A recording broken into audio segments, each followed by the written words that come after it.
Bonjour à toutes et à tous. Alors en ce jour, j'ai profité de mon temps libre pour aller chercher les petits mangas et je me suis acheté aussi quelques pop. Ça fait longtemps que je m'étais pas acheté des pop et je suis très contente. Et une où j'ai galéré à la trouver. Mon Dieu. Alors on commence tout de suite.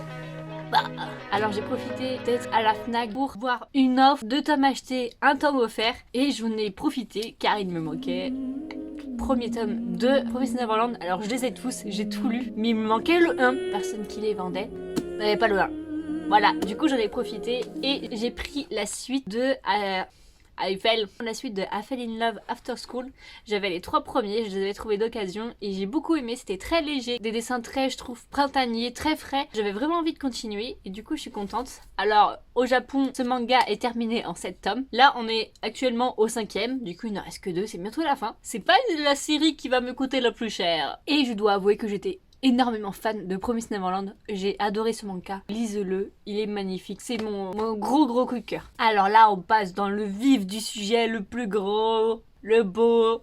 Ma petit manga édition limitée. Alors on commence tout d'abord par le coffret de Demon Slayer. J'adore sa couverture, même encore plus que l'autre. J'avais réussi à avoir le coffret du tome, c'était le tome 17. Cette image elle est encore mieux.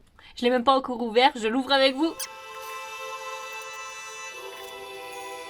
Ouais, j'adore la matière. Et du coup, on a le tome 19 et le roman, c'est Papillon.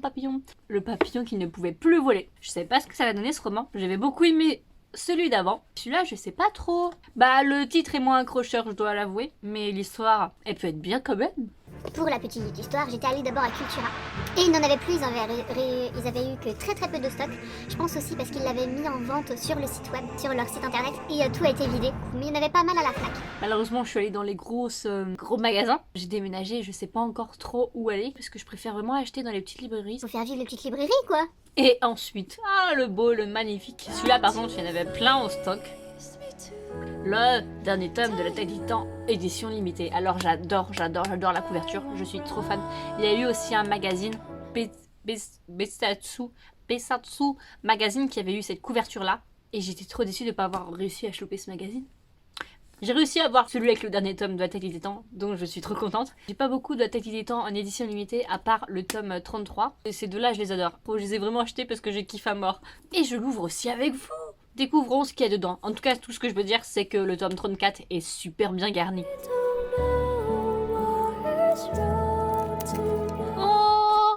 Alors, nous pouvons retrouver dans ce petit pack une jaquette réversible, Beginning, un livret de 100 pages regroupant les storyboards des chapitres 1 et 2 publiés pour la première fois.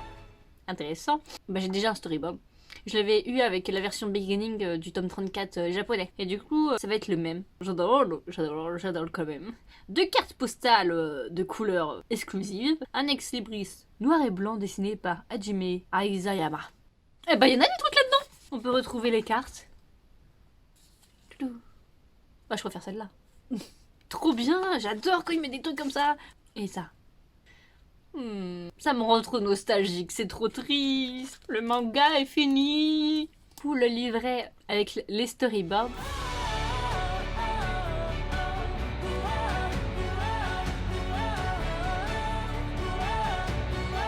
Tout ce qui a été prévu. Découvrez les storyboards des 2 épisodes pilotes de la série tels qu'ils ont été soumis au comité de lecture de Besatsu Shonen Magazine lors de sa création en 2019. Bien qu'il ait été approuvé pour publication, Hajime Aizayama a finalement souhaité les réécrire, si bien que ce premier jet est resté inédit. C'est pas exactement ce qui a été prévu alors. Ouh là là, j'adore. Et la jaquette édition limitée. J'ai l'impression d'avoir un trésor entre les mains. Mais il est vraiment énorme. Il est vraiment énorme. Je sais pas, vous rendez compte. Là, c'est la version japonaise du tome 34. Et il y a une différence de taille. Mais il est quand même un peu plus gros. Peut-être à cause du papier, légèrement, mais légèrement plus gros. Mais ce dernier tome, il est épique. Il est épique. Lisez-le. Bon, la saison arrive le 9 janvier 2022. Il n'y a plus beaucoup de temps à attendre. Donc je suis trop contente, je suis trop contente. Ouh là là. Voilà pour cette première partie de vidéo. Je vais vous présenter mes pop et raconter ma petite aventure de pop dans la prochaine vidéo. En tout cas, merci beaucoup d'avoir suivi cette vidéo et j'espère que vous avez réussi à les avoir. Vous êtes aussi heureux que moi. En tout cas, merci beaucoup et à la prochaine vidéo. Sayo, voilà, soyez au rendez-vous pour la suite.